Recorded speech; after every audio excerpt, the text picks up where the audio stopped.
It's time to ride that Lightning, baby. This is the F-35 Lightning. I do not know which variant this is. There are three, as you probably know. One for the Air Force, one for the Navy, one for the Marines. They're all very closely related, but do have some differences. The Air Force is meant for longer range. I think they've got bigger wings, bigger fuel tank. It's the Vapes and Capes. I think that's the Vapes and Capes pass. A little subtle there, but man, aviation photographers live for Vapes and Capes.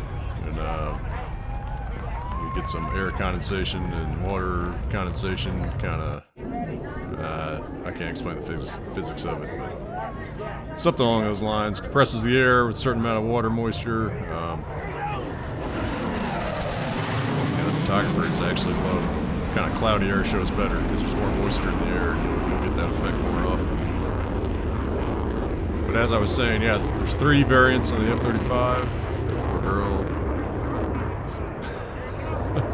Plugging her ears. The Marines, that's the Stovall, the short takeoff and landing. That's the one where the booster in the back, or the jet engine in the back, actually rotates 90 degrees, points down. Some huge vent opens up in the center fuselage on the back, and it's like it takes off like a helicopter. At least very little forward speed. And then you have the Navy variant, which is sturdier landing gear, you know, meant to withstand the corrosive environment of the sea.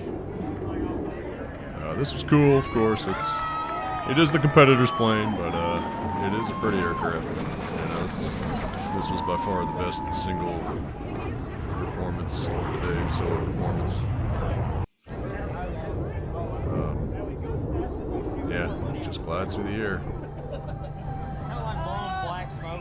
They did not offer me a ride. They're lost, right?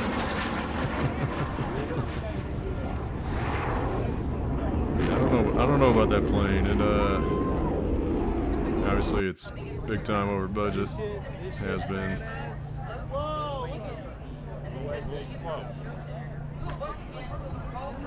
Yeah, it's estimated going to be over $1 trillion for its lifetime, and it might already be obsolete.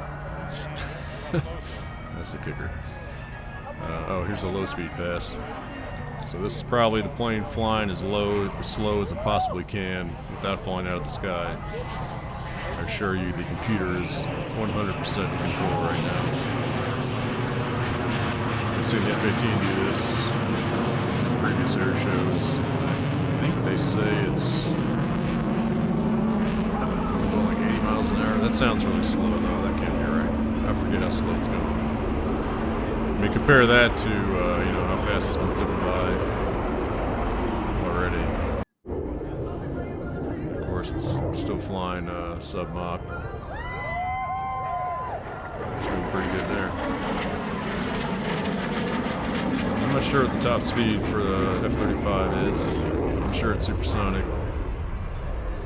Well, I know it's supersonic. I don't know if it's like Mach 2. Probably approaches Mach 2. But the biggest knock on F-35 is its range. You know, the Chinese anti-aerial, anti-access areas from the mainland and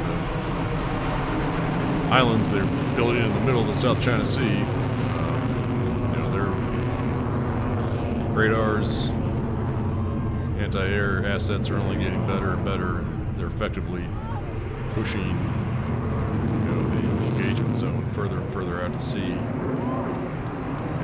it's to the point now where, you know, you gotta keep the tankers outside of where they can easily reach, and they tank up, and by the time, you know, they get in the fight, they're already halfway out of fuel. Time to turn around and go tank up again. So yeah, I don't know. This plane is pretty, but it definitely has its limitations. And that's something that is not lost on the Defense Department, and we're already looking at the next thing. You can read up on the NGAD program if you're interested in that. This is pretty cool. Taxied right here. I wish I had gotten a little closer. I have seen these up close in person and static displays at previous air shows. F-22 as well. I still have a hard time telling the difference between F-22 and this, especially front on. Obviously the F-22 has two engines, so if you see it from the back it's easy, but they have pretty similar profile from what I can tell. But there it is, folks. F-35 in all of its glory. Up next, not the Blue Angels. There's something else. A couple of stunt pilots.